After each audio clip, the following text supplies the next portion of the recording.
L'histoire commence avec le jeune Octavia Bergman qui se prépare pour son important combat de MMA dans son club d'arts martiaux à Berlin. Son manager, Paul, responsable de l'organisation du combat et de la gestion des finances, a commis une grave erreur en fixant le combat le jour même de l'anniversaire de la fille d'Octavia. Octavia est impatient de terminer le combat rapidement afin de pouvoir fêter l'anniversaire de sa fille Léonie, mais il est frustré car son adversaire ne cesse de retarder le combat. Il a promis à sa fille un gâteau et un cadeau surprise avant 18 h. Il montre une photo du chat qu'il compte offrir à Léonie à son ami et entraîneur, Kima. Il est tellement concentré sur le fait de rendre cette journée spéciale qu'il a du mal à trouver les mots justes pour la carte de vœux. Après une longue journée de contretemps, l'équipe arrive enfin à l'arène, taquinant Octavia tout en essayant de l'encourager à leur manière. Les deux ont parié une grosse somme sur Octavia et essaient de l'encourager pour le combat imminent, mais Octavia n'est pas enthousiaste face à leur attitude et la situation commence à devenir tendue.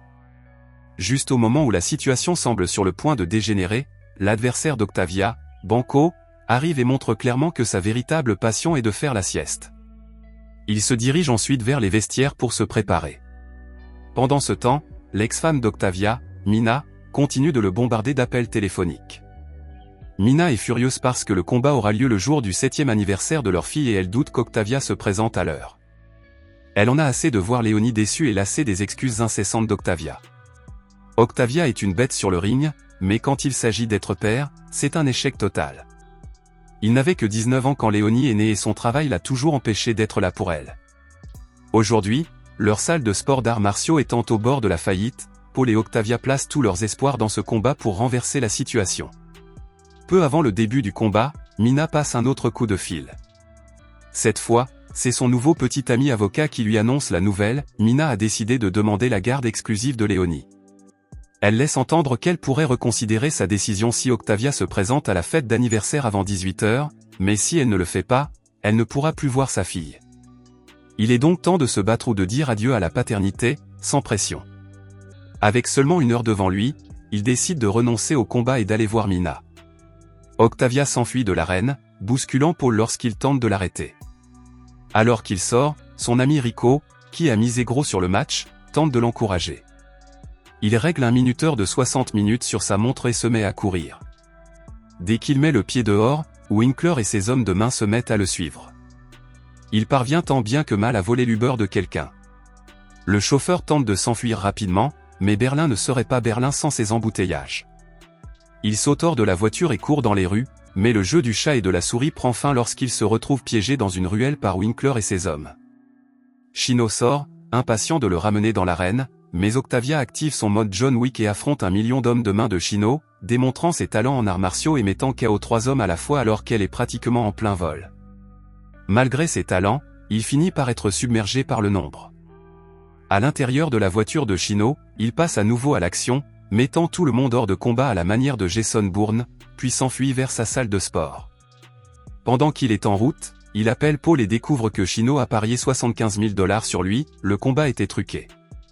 Octavia était censé mettre Banco KO en 3 rounds, et si le blond n'était pas revenu sur le ring avant d'être disqualifié, Chino aurait gagné. 000 $ sur lui, le combat était truqué.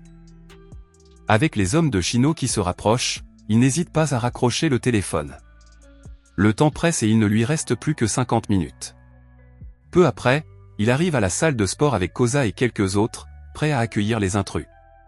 Octavia Bergman est une force de la nature, mais ses partenaires d'entraînement ne sont pas en reste. Ils battent sauvagement le frère de Chino et sa bande, faisant passer le combat pour un jeu d'enfant pour l'équipe Octavia. Avant de partir, il parle à Koza de la situation avec Mina et lui demande d'aller chercher le gâteau d'anniversaire. Octavia tente de s'échapper, mais elle ne trouve pas un instant de répit. Avec les hommes de Chino à ses trousses, elle remarque une voiture de police à proximité et se dirige vers elle.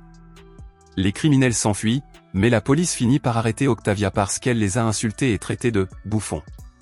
Il se méfie, même s'il a failli se faire renverser par une voiture.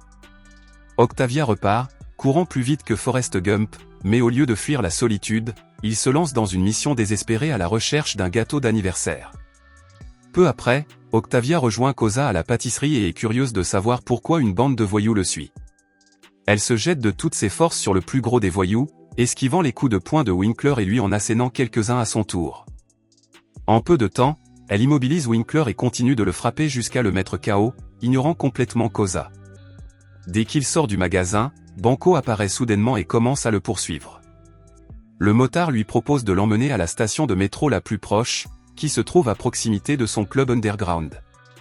Mais en 2024, il semble qu'on ne puisse plus faire confiance à personne. Il devient clair que Rico avait son propre plan et que toute la mission de sauvetage était en fait un piège tendu par quelqu'un d'autre. Octavia se retrouve maintenant attachée à une chaise, avec une femme âgée nommée Dana assise juste en face de lui. Elle recherche Chino parce qu'il lui doit un $2 million, qu'il a parié sur Octavia. Elle est impitoyable et menace de brûler Octavia s'il ne coopère pas.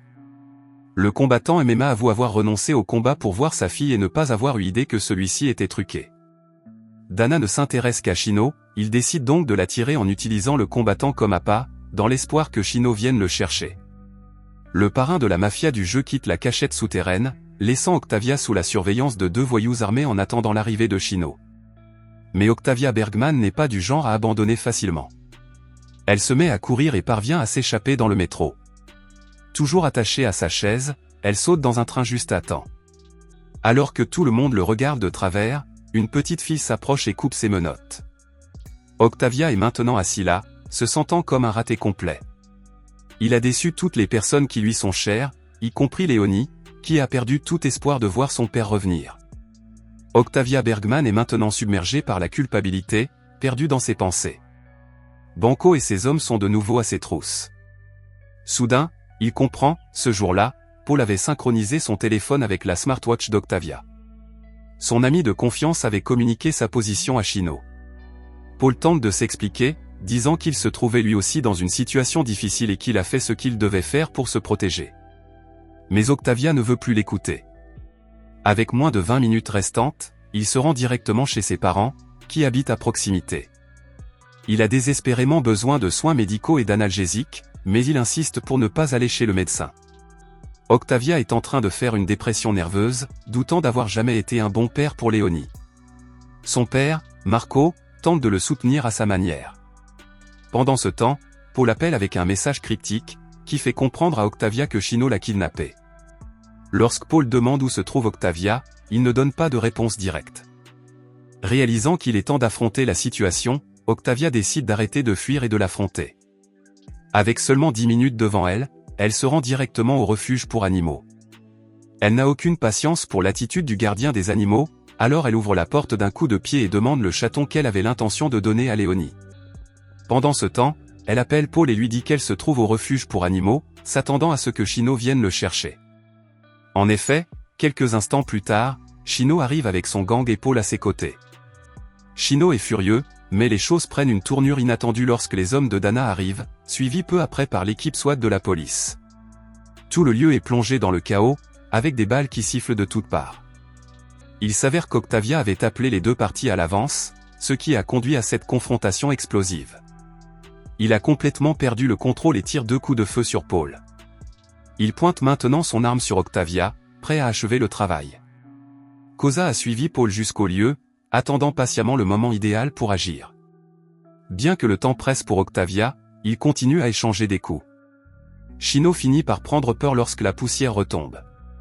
À l'extérieur, la police prend le contrôle de la situation. Koza s'occupe de soigner Paul, tandis qu'Octavia a du mal à se remettre sur pied. Les trois se serrent dans les bras avant qu'Octavia ne prenne le chat et s'en aille. Elle a encore une fête d'anniversaire à laquelle se rendre, même s'il est déjà 18 h. Elle estime qu'elle le doit à Léonie. Elle se rend chez Mina, pour y retrouver Chino, comme s'il s'agissait d'une sorte d'esprit immortel. Alors qu'elle s'approche de la blonde à la mâchoire large, Chino s'effondre soudainement et perd connaissance, mais Octavia s'en moque. Nous voyons Octavia complètement épuisée et à peine capable de tenir debout, mais toujours en route vers Léonie. Juste au moment où elle s'apprête à atteindre l'allée, son corps lâche. Elle s'effondre sur la route et le chaton glisse de ses bras. Juste au moment où elle est sur le point d'abandonner, elle entend la voix de Léonie qui court vers elle et la serre fort dans ses bras. À ce moment-là, Octavia ne ressent plus aucune douleur. Il est en paix, tenant sa fille dans ses bras. Pendant ce temps, Mina voit le chaton et comprend que c'est Octavia qui l'a pris pour Léonie. Malgré leur séparation, voir Octavia avec leur fille la fait reconsidérer la situation. Elle sait qu'elle ne peut pas lui enlever la seule chose qui compte vraiment pour lui.